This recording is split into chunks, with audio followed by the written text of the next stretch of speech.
The next program is from Consolidated Planning from HUD, presented by Andrew Cuomo and Jenny Rodriguez.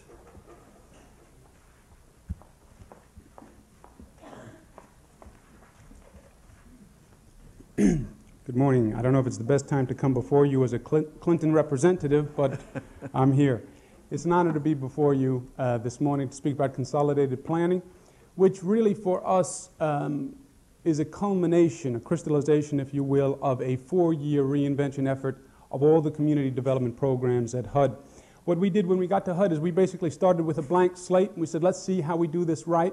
We went out, we spoke to our clients, the users, state governments, local governments, not-for-profits, and we listened more than anything else. How should we do this thing called community development, urban development? How should HUD design its approach?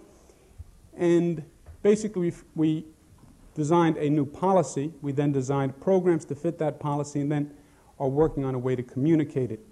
As a matter of policy, what we have formulated is that where this works, community development, it works because there is a comprehensive planning, there's a holistic notion, there's the understanding that housing only works if transportation works, if education works, if security works, and they all have to work together, and they have to work in a regional context, otherwise none of them are going to work. Where it works, we found as a matter of policy, is where local governments were given the flexibility to do it, where local residents were empowered, quote unquote, to make things happen, and where it worked as a matter of policy, we found that's where there was performance and there was accountability. The HUD programs were exactly opposite that policy at that time.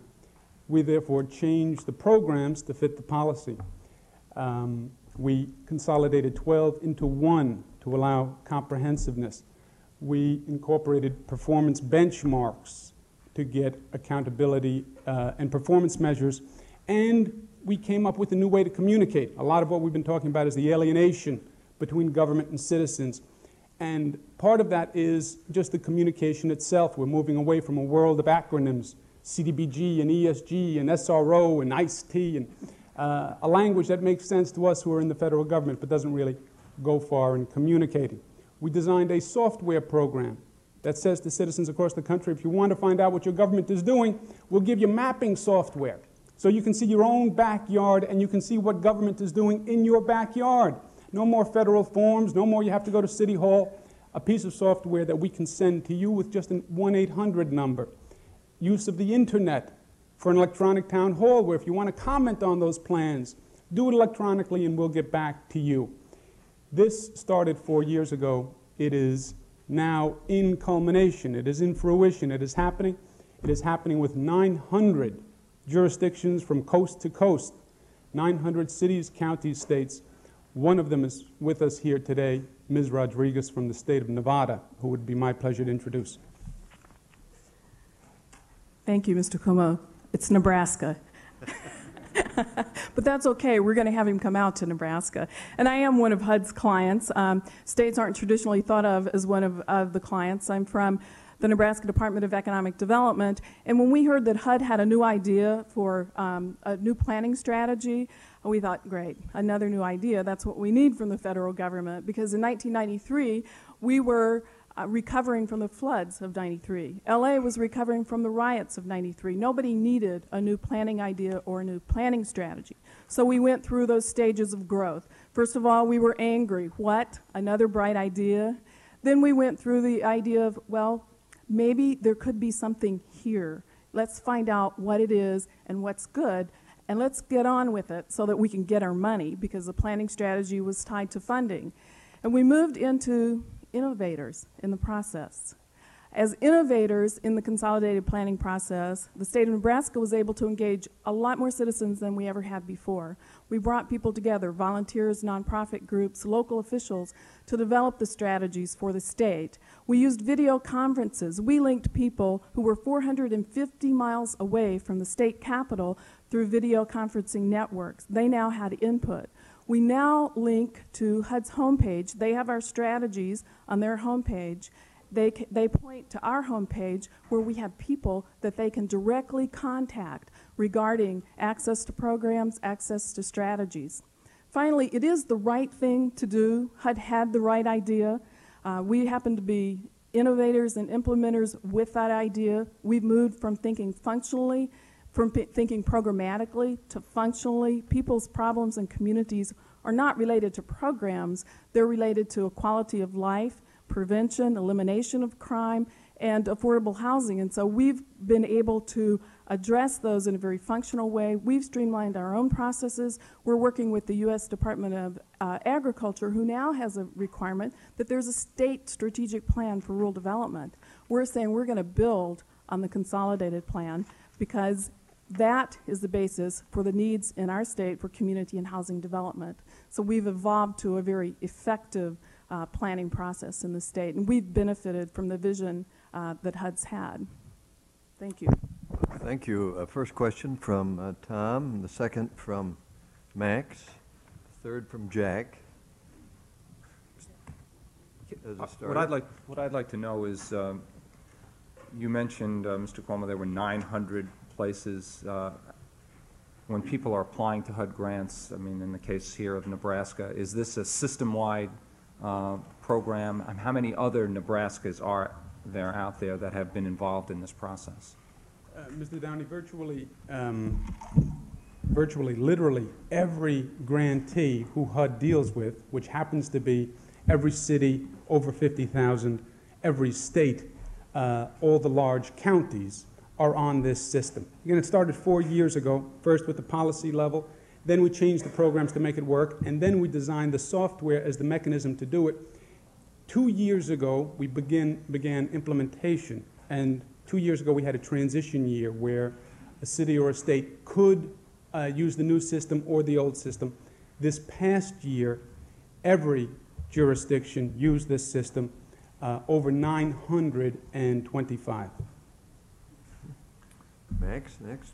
It seems to me that after you had the task force and everyone met and you looked at all of this, somewhere a very conscious decision was made that you would structure something that could be done by administrative effort. And as I understand, that's kind of where this was done. And it would seem to me that that's a technique that is available in a number of other agencies at all levels, but it's a matter of will. Could you just amplify on that aspect of it? I'm a big believer conceptually in the legislative process, but what I've learned being at HUD for the past 4 years is if you can do it administratively, regulatorily, then pursue that route and do it the best you can. Actually, to get to the point where we are at with this program, we've done both. It is mostly done by administrative regulatory act. There are some legislative changes which we needed to do some of the finer points, and we've gotten them also. Jay? One of the things that impresses me is the notion of giving priorities to the 900 or so communities to make their own choices within this basket of programs. In practical terms, actual terms, how have communities chosen different kinds of priorities? How have their choices differed from what they would have been under the old 12 different? Mr. Rosenthal, it's an interesting question. In the past, basically the communities did what the program suggested they do. If the funding came to build affordable housing for senior citizens, they built affordable housing for senior citizens. Whether or not that was their #1 priority, they followed the money, was the expression. Now we say, rather than you coming up with a plan because that's where the program suggests you go, why don't you come up with a plan that works for you? An inclusive process, participatory process, but come up with a process that works for you. You'll see a lot of variations between within housing. What housing? Is it senior housing? Is it homeless housing? Is it single housing? Is it SRO housing? Which before they did what they were told within housing. And you'll also see variations between housing need, economic development need. A lot of the cities are moving away from housing qua housing and housing as part of a commercial development to bring back jobs to cities. Economic development related efforts. And that is something we weren't seeing before when we were more mandating rather than listening. Next question from Margot, followed by Dodd. Somewhere in the materials we read, it talked about some of the goals of the program being such things as, which I really like, being such things as restoring civic society, reinventing government, revitalizing urban planning. and urban policy and further research and policy making. And I'm just wondering, how in the world are you able to measure some of those things in order to let people know whether or not that actually happened? On which aspect of those? Well, I'm particularly interested in this restoring civic society. Well, restoring civic society, obviously, Ms. Gordon, it's hard to measure quantitatively, I think. What we're trying to get at there is what I was speaking about with the breaking down the alienation, the communication, the participation, using new technologies to do that, changing the language, changing the way we try to communicate. Well, do you know that that has happened? Oh, we as part know of the this process program? is more participatory than it was. Have we restored civic pride and society? I don't know, but I know we have many more people at the table. There are more not-for-profits groups. There are more citizen groups at the table. There is much more comment. We now have plans up on the internet, and we're getting 60,000 hits per year already on people commenting. So we have increased the circle. We have broadened people who are at the table.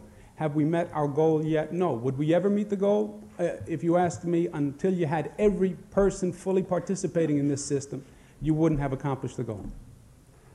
We're going to have one last quick question and response from Todd. Yeah, I'll make it quick. Maybe mine, I just have a misunderstanding here too, but mine has to do with measurement as well in terms of accountability. And as I understand it, the individual jurisdictions set their own benchmarks and are held to those standards and are rewarded for meeting their own benchmarks. But in that case, how do you protect from benchmarks being a lot easier to meet in one jurisdiction than another? What is the accountability, or at least the equity among in that regard? How do you judge that? Well, first, on the benchmark setting, you first have the law and the regulations. Looking at the Oregon model, for example, the first condition was what you choose to do with the money local government, you must do in compliance with the laws and the regulations which establish that program, be it community development money or housing money, etc. That is the given. What you choose to do beyond that, that is up to you, and that will be judged by your citizenry and your process. We, the federal government, will say you must comply with the law and the statutory intent. You can go beyond that if you so choose, and that will be through your public participation process. On the benchmarks, as far as accountability by and large, one of the things this system has done is it is the first time you know where this money is going and what it's doing. Before, you had 900 separate grantees, you had 900 separate relationships, and you didn't know what one city was doing from the other, what one state was doing from the other. There was no way to step back and say, we just put out $12 billion last year, where did it go, what did we accomplish? With this system having them all networked, having that one database, you know what every city's doing in relation to every other city, every state, whose benchmarks are high, whose benchmarks are low. Thank you very much. Let me ask both of you, has the sun been very difficult for you? It's coming straight at your eyes. And I always squint, so I don't...